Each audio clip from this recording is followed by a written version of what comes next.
আমার গাড়িটা ভিতরে, মুখ্যমন্ত্রী না বেরোনো অব্দি গাড়ি বেরোবে না। এই কলকাতা পুলিশের কোটা মালকে দিয়ে এখানে এইসব করছে, আটকে রেখে দিচ্ছে। তো সেই বলছি, ওই সব সমস্ত সিকিউরিটি যারা ওখানে দাঁড়িয়েছে, প্রত্যেকটা সিকিউরিটি। আমি তো বললাম, আপনারা কি ভেবেছেন মুখ্যমন্ত্রী বেরোবে না বলে আমরা বেরোতে পারবো না? মুখ্যমন্ত্রী একজন এমএলএ, আমরাও এমএলএ। কোন সাহসে আপনি গাড়ি আটকে রাখেন? এরা সব দাঁড়িয়ে গাড়িগুলোকে আটকে রেখে দিচ্ছে। সামনে একটা এই পুরো ব্যারিকেড করে দিচ্ছে, চেন দিয়েছে, একটা ব্যারিকেড হয় সেটা করে দিচ্ছে। এদের সাহস হয় কি করে? ওই সব ওইদিকে দাঁড়িয়ে আছে, ওইখানটাতে। চলুন জিজ্ঞেস করুন।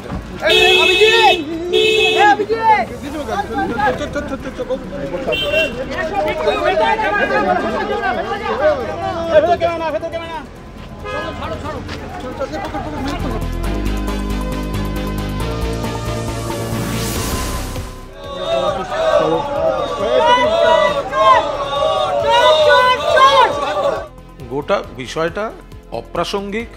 এই জনমুখী ঐতিহাসিক বাজেট থেকে নজর ঘোরাতে বিচ্ছিন্ন চতুর্থ শ্রেণীর কিছু নাটক করেছে বিজেপি। গোটা বিজেপি কি করলো, কাল বিজেপি কি বলল, এগুলো অপ্রাসঙ্গিক। যে ঐতিহাসিক বাজেট হয়েছে, সর্বকালের সেরা বাজেট, এবং এত সমাজের মহিলাদের থেকে শুরু করে, নতুন প্রজন্ম থেকে শুরু করে, কর্মহীন থেকে শুরু করে এত মানুষ তার উপকার পেয়েছেন, তার থেকে নজর ঘোরাবার জন্য বিজেপি যেগুলি করেছে সেগুলির রুচি, সাংবিধানিক বা পরিষদীয় রীতিনীতি, এগুলোর বিরুদ্ধে ওরা নজর কাড়ার জন্য আপত্তিকর নাটক করেছে। স্ত্রীর গাড়ি গেলে প্রধানমন্ত্রী যখন বেরোন, তাহলে অন্যান্য গাড়িগুলো কি তার সঙ্গে সঙ্গে চলে? বাকি সংসদের গাড়িগুলো, সাংসদদের গাড়ি তো কোথাও থামিয়ে তার সিকিউরিটি আলাদা।